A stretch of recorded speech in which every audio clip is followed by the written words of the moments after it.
Assalamualaikum warahmatullahi wabarakatuh. Dear students, welcome back. So we were done with this here. Now it's the time for the next topic, that is the raising the seedlings in the, it is the subtopic of the topic that we were discussing yesterday. So it is raising seedlings in the nursery. So how are we going to raise or nourish the seedlings in the nursery? So for the cultivation of paddy and many other vegetables, the seeds, they are first sown in nursery, then they are taken so that they are under proper care of the farmer, okay, so that they don't get damaged, or after some time, after certain age, they are then transferred to the main fields, okay.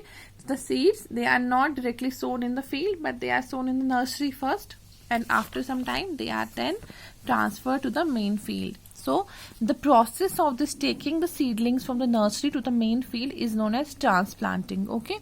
Now what does transplanting do? It allows a better penetration of the roots in the soil, okay, ताकि जो roots हैं they are better penetrating into the soil, और जो shoot की development है वो भी अच्छी हो. Fine, shoot is, you know what shoot is, okay. Now transplanting is a common practice that we do in rice and certain other vegetables, and before transplanting the main field, that is plowed very accurately, that is manured, and when we transplant the seeds, then the seedlings, what we do, we make sure that there is proper distance between the plants, and there a proper rows are to be managed, so that each seedling can get sufficient sunlight and water, okay. So for paddy, the main field, that is also flooded with water. It means that a numerous amount of water is used for paddy, okay. Seeds should be sown at a proper depth in the soil as well, okay. It's not like we're just sowing it. We have to take care that seeds are gone into the proper depth as well. Now there is one activity, that is take 3 pots, earthen pots, containing the same amount of soil. The soil is same, okay. Label the pots as A, B and C. So 5 bean seeds at a depth of 2 in pot A, 5, so 5 at the, we are going to differentiate the depth, okay. In the first, we are keeping the depth as 2 centimeters. In the second, it's 5, and in the third, it is 10 centimeters. Okay. Water, we are watering the pots same, same, equal, with equal quantity of water. Now observe, we are going to observe the saplings. Okay, just because of that depth.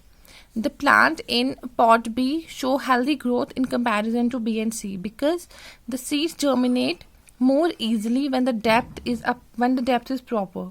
In the A, the depth was very less, that was 2, but in C, the depth was quite big. So we got to know that the proper depth should be there. Now there is manuring. Plants depend on the soil for their nutrients, okay. That is dependent on for its nutrients. Continuous farming on the land, when we continuously farm on a land, so its nutrients, they got exhausted, they got killed. So the soil should be enriched with manures and fertilizers. The soil in which we are growing something, that should be enriched with these fertilizers and soil. So manures and fertilizers, they are the main sources of these nutrients, so they should be used in crop rotation. Now manures are the, so what are manures first, right? Manures are the organic materials which supply all the elements a plant need in small quantities or in small amounts. The manures add organic matter to the soil, which increases its water holding, so that it can hold much water in sandy soil and drainage in clay soil, okay. So manure is just very useful for the plant growth. So some important manures are farmyard manure, green manure, compost, sea manure and poultry manure. Now the farmyard manure is the most valuable organic manure commonly applied to the soil. Even the poorest farmer can provide this, okay. It is economic as well. So this usually consists of remnants of straw, leaves and material like excreta. It's basically the excreta of the cattle, okay. The practice of turning or plowing of green into soil for the purpose of improving the physical structure as well as soil fertility is called green manuring, okay. So what is this green manuring? It is a practice of turning and plowing the green plants into the soil, so that its physical structure, its fertility gets increased. So the leguminous crops like cluster beans, like cowpea, like horse gram are grown as green manure crops, okay. Now compost consists of all the cattle shed waste and all the available refuse. all these are properly mixed together and they can be used as manure after rotting. After they got rot away, we can use them as a manure. Now the fertilizers are inorganic materials that are used mainly to increase the essential elements in the soil. For example, nitrogen, phosphate, potassium, potash. So fertilizers are added in the form of NPK fertilizers, that is nitrogen, phosphate and potash. Because this K, it is a sign of potassium. This is N for nitrogen, P for phosphate, K is for potassium, that is potash.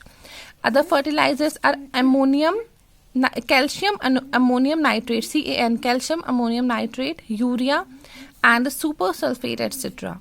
The fertilizers may be sprayed on the crops or may be added. Now the technique to add fertilizer, that can be sprayed in the form, we are just going to put them in some spray bottle and then spray them away, or they can be added to the soil. A knowledge of the nature of the soil, pH, we should know the pH value of the soil is essential before adding a fertilizers. So farmers added in excess can cause, because if we are going to add enough of it, so it will harm the soil, right? So we have to take this clear. So it's up to here only. Jazakallah.